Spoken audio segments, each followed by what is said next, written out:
Ito po yung improvised box, long wrist locator, triple antenna. Ito po yung version 3. Positive, negative at ground balance. 14 carats na hikaw, bracelet na 18 carats.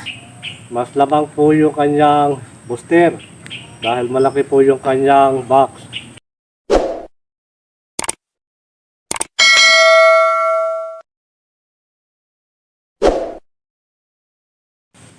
Ito po yung improvised box, long wrist locator, triple antenna.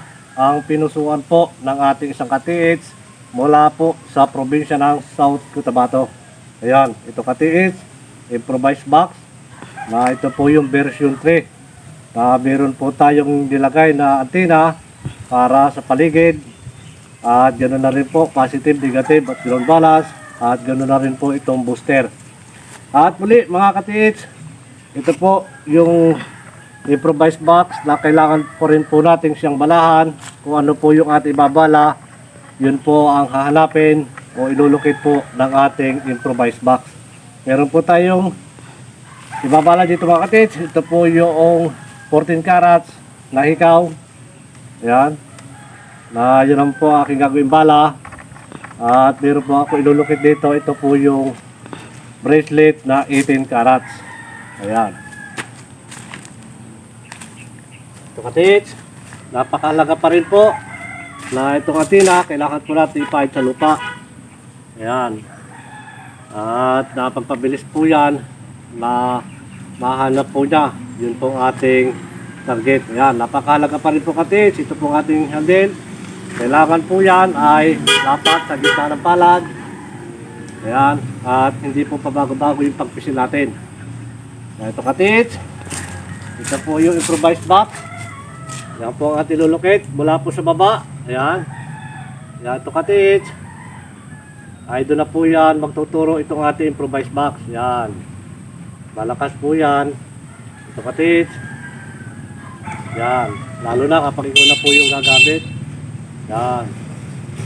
At ito po kapag ginamit po itong improvised box, kailangan po yan ay permis mo na po sa iyo at hindi po pabago-bago yung nahawak. Ayan. So kapit, yan pa rin. Yan po yung ating nilulocate. No? Ayan. Yan pa rin. Kapit. Bumabalik po yan. Ito po ang ating improvised box. Ayan. Ayan, doon pa rin. Ayan, mabilis po siya. So yan, kapit. Ayan. Ayan. At muli po, mga kababayan, mga ka-TH, ito po improvised box, long wrist locator, triple antenna. Ito po ay pang long distance, pang malayuan, na kahit gaano po kalayo, yung inilulocate mula po doon sa inyong site. Ito po ay ituturo ng ating improvised box. Ayan, mula sa baba, mga ka-TH. Ayan, mula sa baba. Kanya po yung paggamit ng ating improvised box. Ayan. Mula sa baba, dandahin tataas. Ayan. Doon na po siya nagtuturo sa atin pong target. Ayan. Napaka-importante pa rin po ka-TH na ito po ang ating improvised box. Kapag itinapat mo, kailangan tayo po ay nakatapat dito po sa ating hinahanap, sa ating pong target, kung saan po yung aura na nalulukit po ng ating improvised box. Ayan, muli pa rin mga ka-TH. Tatapatan pa rin po ito. Ayan. Napakuha pa rin po ng ground. Kailangan po yan. Pisil po yung ating handle. At kapag ito po ay aking tinapatan, ang improvised po ay magbibigay signal. Ayan. Umiikot na po yung ating improvised box. Ayan. Yan na po yung ating improvised box. At tapatan po natin yung ating pong target. Yan po yan. Tuloy-tuloy na po yung kanyang pag-ikot. Ayan. Mas lamang ang ito pong aking ginagawang ito. Mas lamang po yung kanyang booster. Dahil malaki po yung kanyang box na kailangan pong kayang dalhin ng ating pong inilalagay na logo. Yan, ito ka-TH. Ito po yung pag-ikot ng ating improvised box. Yan. Yan, ito katits. Ito po ay may kabigatan. At hindi po ito katulad ng ating pong tripod antenna. Mula pa rin sa ating pong katits. Mula po sa probinsya ng South Cotabato. Ayan. Ganito po yung paggamit. Mula sa baba, daday tataas, pundo. At ayan na po siyang gumalaw. At pagkapansinin niyo po ito, paggagamit po kayo ng triple antenna, single antenna, o improvised box, pagtaas nyo katis niyan, tingnan nyo po itong dulo ng antenna. At kapag gumalaw po yan, huwag nyo po kontrolin. Tustusan nyo lang katis. At kapag hawak pa rin po ng ating handle, kailangan po yan, hanggang sa lumiko po ang ating improvised box, kailangan nananatili po yung pantay, timbang, balanse. Hindi po yung paggamit po ng ating improvised box at pagliko na, natagilid na po yung ating kamay. Kailangan, ano po yung pagkakataas po natin at bumali po siya, dapat po siya ay pantay pa rin. Muli pa rin mga katits, tatapatan po ko rin ito.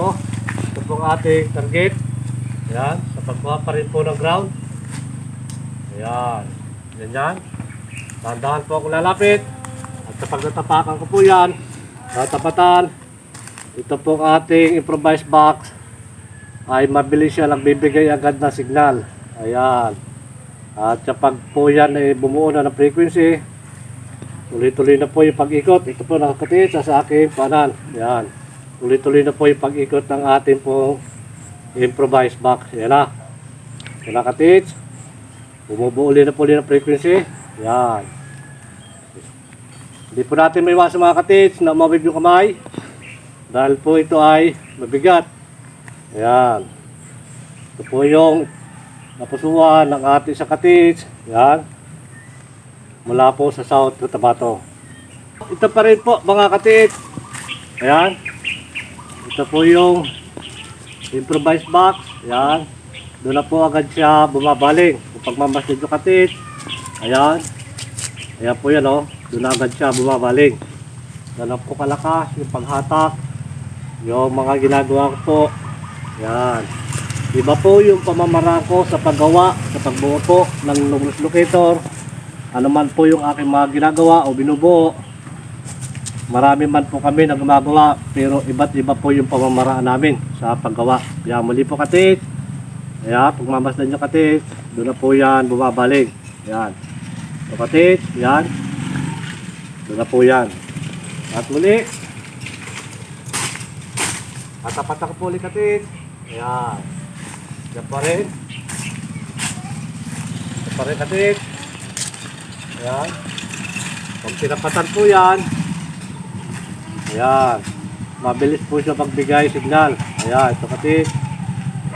Ito po yung improvised box. Ayan. Ayan na. Umubuo na po ulit siya ng frequency.